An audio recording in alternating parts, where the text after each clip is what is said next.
the 19-year-old was studying criminal. Yeah,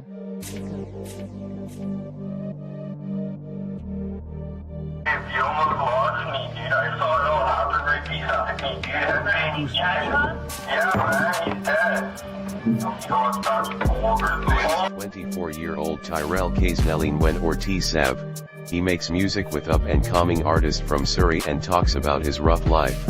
Now he's more known for being the famous Brothers Keepers hitman who executed Randy Kong and Jagvir Malli. Tyrell is being charged with 2 murders and attempted murders. The details of these 2 hits are gruesome, but to understand how this all took place and T-Sav's story, you have to go deeper into Tyrell's life. Tyrell was born 1998 in Surrey, BC. Whalley, one of the tougher areas in Surrey, mostly full of junkies. Tyrell would live with 5 of his siblings and his single mother. When he was growing up, he did not have a father figure. This would result into Tyrell joining the Brothers Keepers because his mother couldn't pay the bills. Tyrell started off working for Daniel Gruel and High Names in the Brothers Keepers. This job was selling heroin on the streets of Surrey. The young T-Sav was hypnotized by the gang life. T-Sav was climbing the ranks of Brothers Keepers, and around this time his cousin would get locked up. After Gigi's death, T-Sav would turn into a hitman, but before Gigi died it's known he did a hit when he was only 16. Older guys made him do the dirty work for them. Later on the years, T-Sav would start rapping and creating music about his life and paying respects to dead Brothers Keepers leader Gigi. A rivalry started in the Brothers Keepers, when 3 brothers left BK and made the Bebo gang or Blood in Blood Out. It's unsure why they left, but this would cause a rivalry, and Randy Kong, one of the brothers who left, would put a hit on Gigi which would take Gigi's life. This caused anger in T-Sav, and this would lead into T-Sav killing Randy Kong and getting revenge for Gigi. 550 Fern Street. Gang. Okay, apartment 2502. 2502. Okay, reporting a gunshot wound, deceased patient. Hi, okay, so what's happening? I check up on my brother and found out. Tell it is what? Shot. He's been shot. Okay. Anybody else in the house apart from you? No. Okay, is there a gun there at all? No, there isn't. Okay, is he cold or anything like that? What's your brother's name? On the night of October 27, 2017, T-Sav tricked Randy Kong, Gary Kong, and an associate Camilo Alonso to come to Bolivar Park in Surrey. T-Sav and another man named Rohit Kumar saw Randy, Gary and Camilo.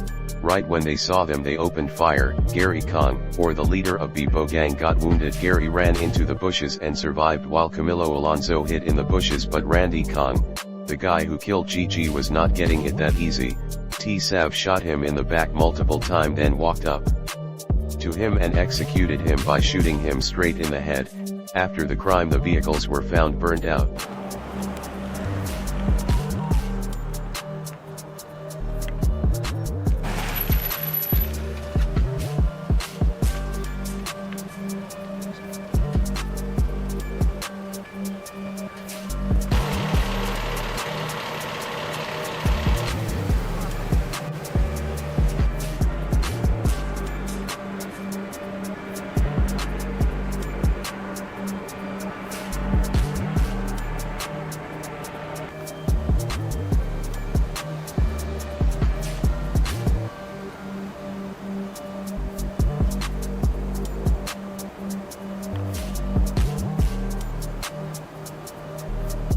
T-Sav and the associates went to a Whalley condo after the killing.